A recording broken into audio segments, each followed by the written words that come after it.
Listen to the conversation between Bob Wills, who is a foreign student advisor at a language school, and Angela Tung, who is a student, and complete the form. First, you have some time to look at questions 1 to 8 on the form now.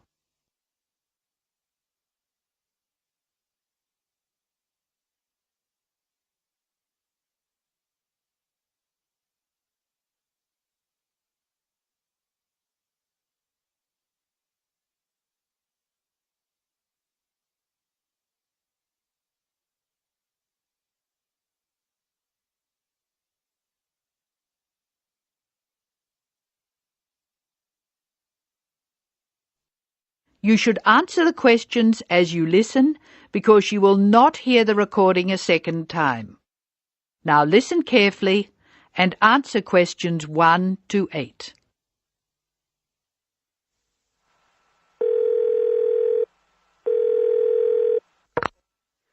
Hello, Foreign Student Advisor's Office. This is Bob Wills speaking. Can I help you? It's Angela Tung here, Bob. I'd like to make a request for special leave. Can I do that over the phone? Hello, Angela. You can make that request by phone, but I'll have to fill the form out. Let me get the special leave form. OK, here it is. Tell me your student number, please.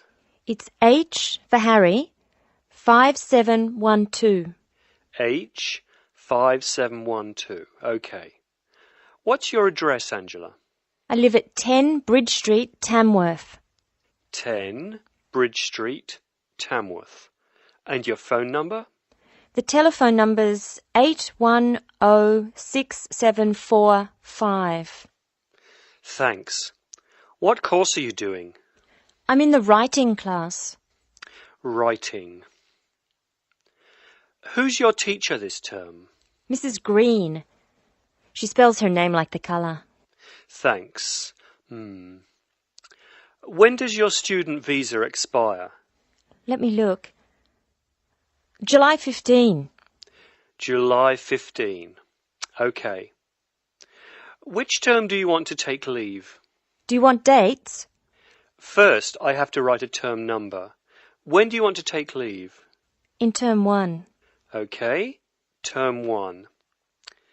Now, can you tell me what are the exact dates? I'd like to be away May 31 to June 4. OK, I've got that. You'll miss 4 working days between May 31 and June 4. Is that right? Only 3. I'll be away over a weekend. I'll be back at my classes on June 5, so that's 3 days away. Look at questions 9 to 12.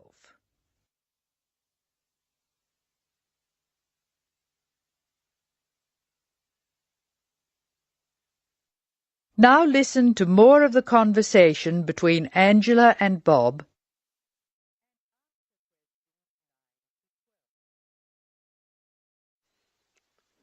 Why do you want to take leave, Angela? I'm going to visit my Aunt May. She's my mother's sister. She and her husband are my guardians while I'm here. Where do they live? About 50 kilometres from here, near Armadale. Do you have to take so long if they live nearby? My mother is coming with me. She's come for a holiday, so she wants to have some time with May. And I want to spend some time with my mother too. Aren't you going home soon? I've applied to extend my time here. I expect to go home in 12 months. That is the end of part 1. You now have half a minute to check your answers.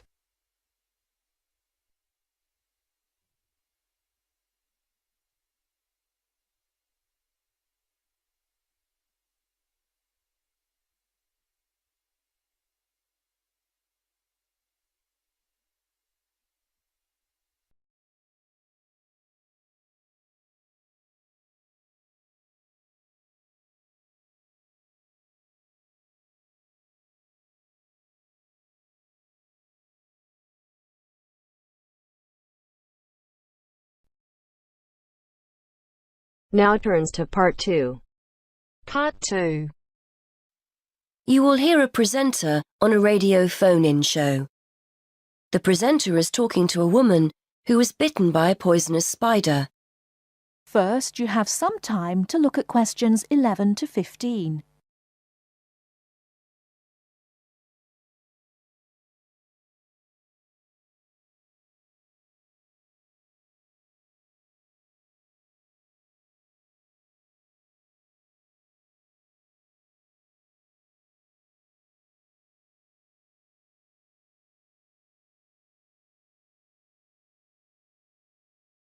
Now, listen carefully and answer questions 11 to 15.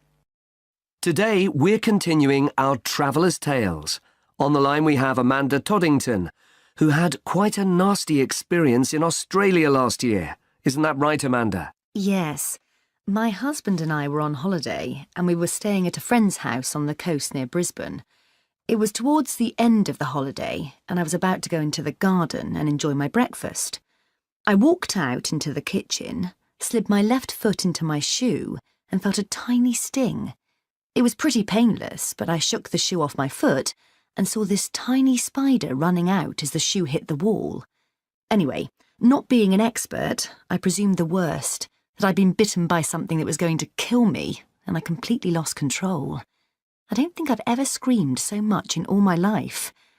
We'd been told beforehand to always check our shoes before putting them on, as it's a common way to get bitten. So I suppose it was my own fault, really. So what was it that had bitten you? Tony, that's our Australian friend, he immediately asked me if I knew what had bitten me, and I pointed to the corner of the room where I'd last seen the spider. He picked up a jar and found the creature in the corner where the shoe had hit the floor. "It's a redback," he said, and he gently placed the jar over the spider. The funny thing was, we'd been talking about some of the creatures we needed to be careful of a few days previously, and as he said the name redback, the conversation came flooding back to me. In particular, the fact that the bite can be extremely painful. I've found out since that the redback is from the same family as the black widow spider, and it's the female that does the damage, which it turned out was what I'd been bitten by. You must have been absolutely petrified. You can say that again. I remember feeling quite confused. I wasn't in a great deal of pain to begin with, and yet I could see from our friends' faces that they were concerned. Tony explained that the venom or poison of the bite spreads quite slowly, so the pain doesn't feel too bad at first. Gwen, Tony's wife, brought an ice pack, and Tony held it against the bite to make it less painful. Apparently, you're not supposed to put a bandage on the area, as this can make it hurt even more. Tony tried to put my mind at rest by explaining that this was quite a common bite, that the hospital would have an antivenom, and that everything would be okay. But I was beginning to panic. We were flying back to the UK the next day, and I really didn't know what to do. Before you hear the rest of the talk, you have some time to look at questions 16 to 20.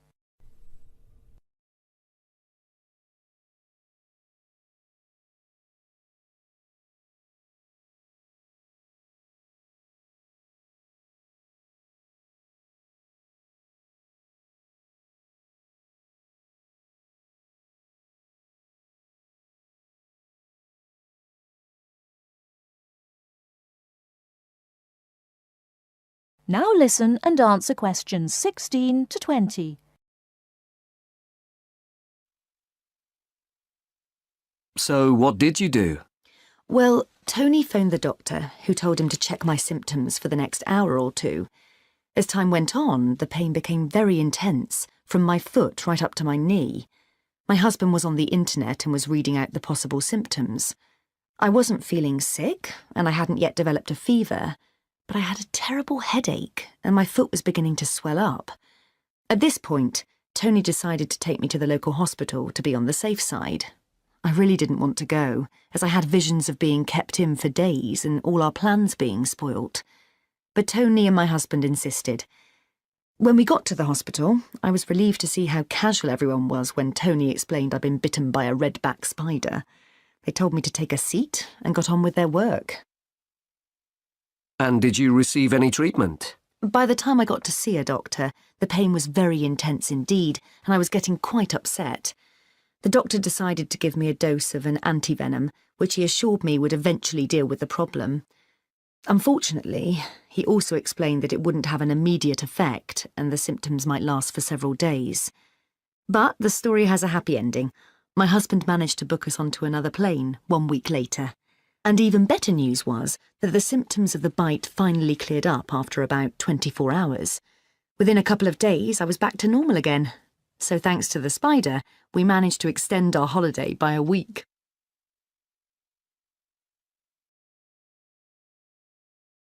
That is the end of part 2. You now have half a minute to check your answers.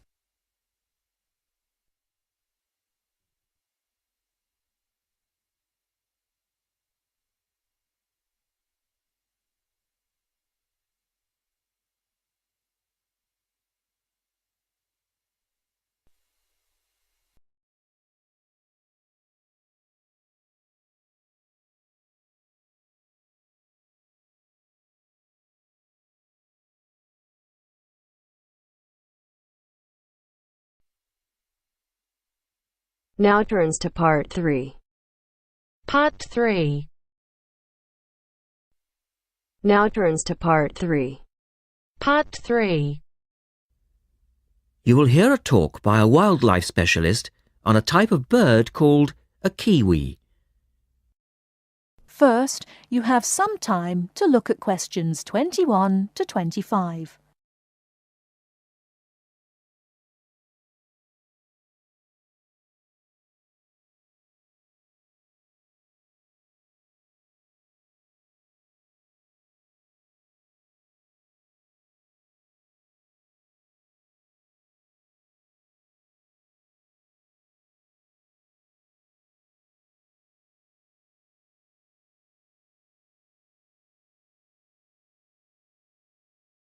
Now listen carefully and answer questions 21 to 25.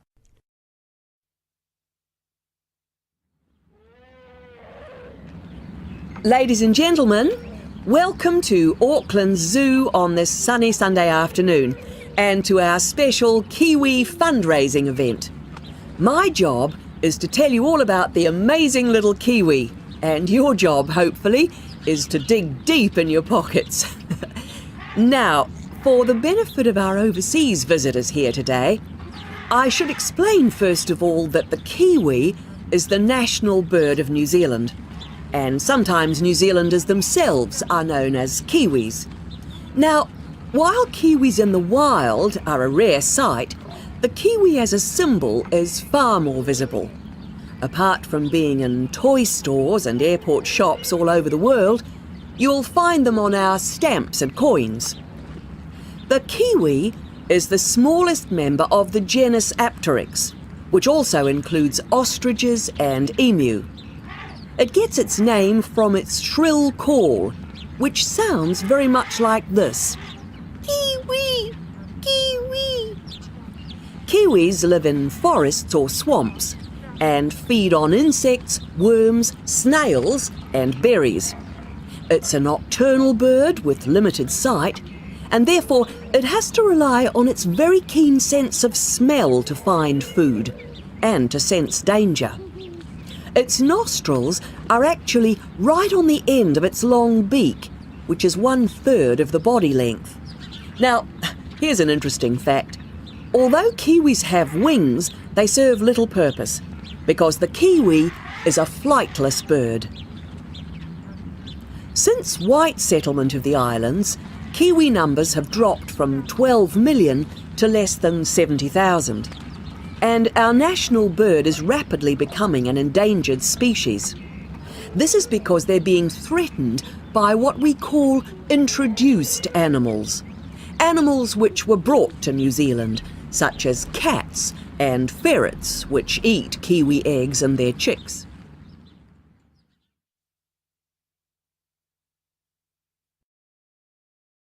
Before you hear the rest of the talk, you have some time to look at questions 26 to 30.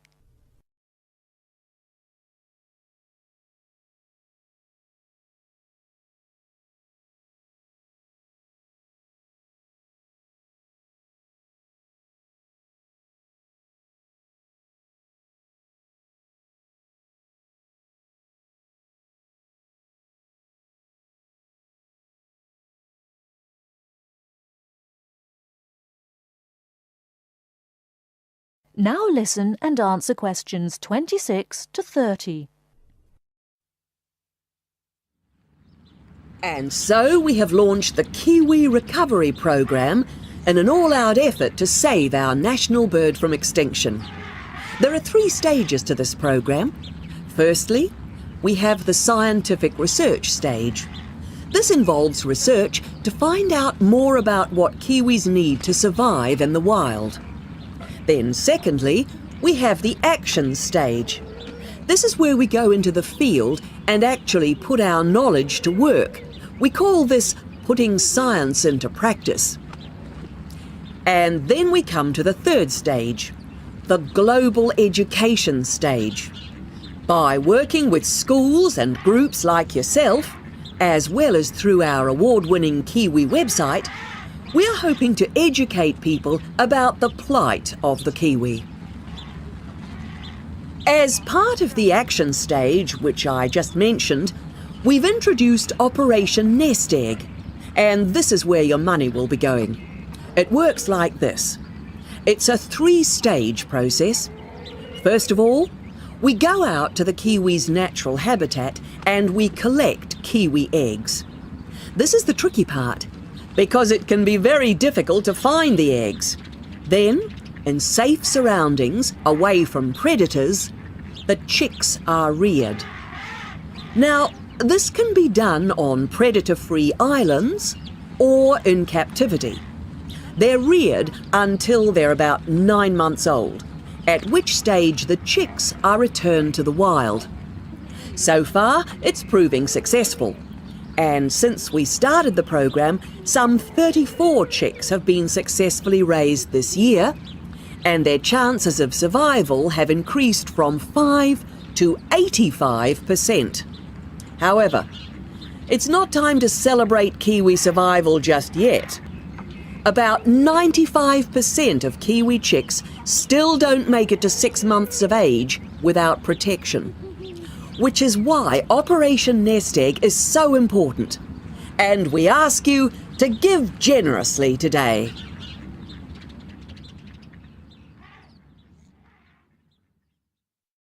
That is the end of part 3. You now have half a minute to check your answers.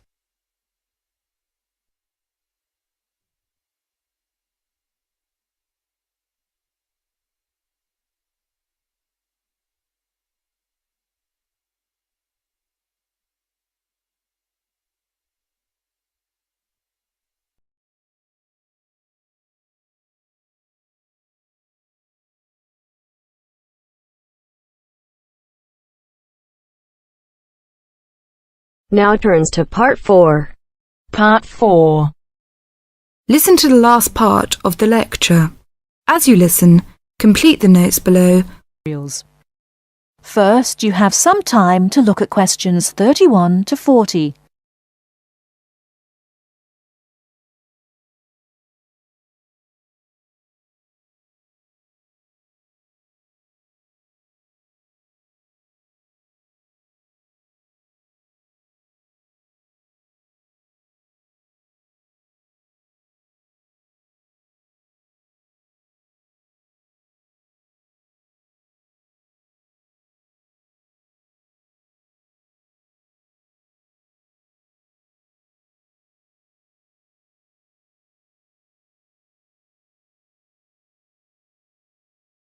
Now listen carefully and answer questions 31 to 40.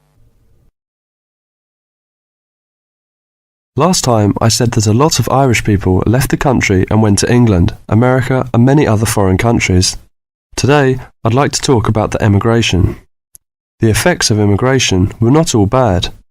The immigrants experienced a lot of hardship in their new countries. There is a famous story about a park in Shanghai where Chinese and dogs were not allowed. Well, in England, until into the 1950s, signs for jobs sometimes read, "Irish need not apply." The immigrants often experienced discrimination, but they formed many organisations to look after their fellow immigrants.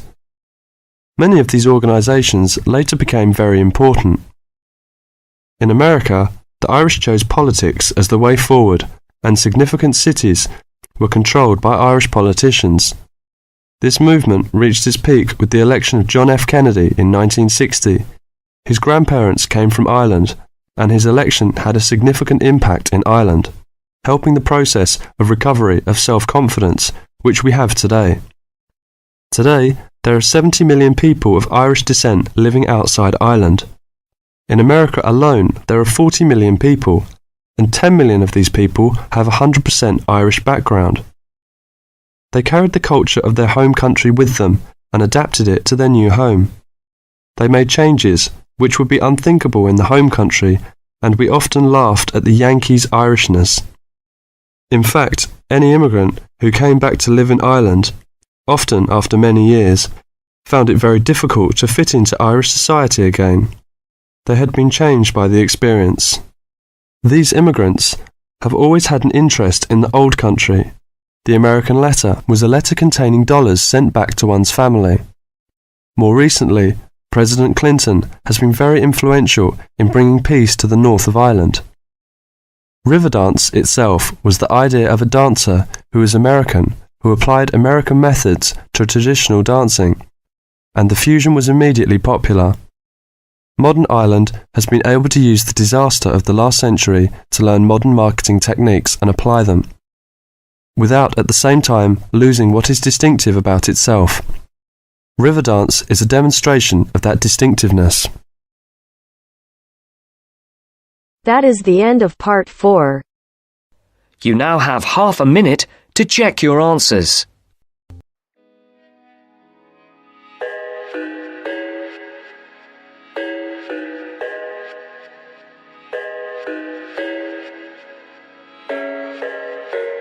I thought I had it figured out, believed in us, we were meant to be, no doubt. A teenage love, everybody else could see the way we were, living in a fantasy.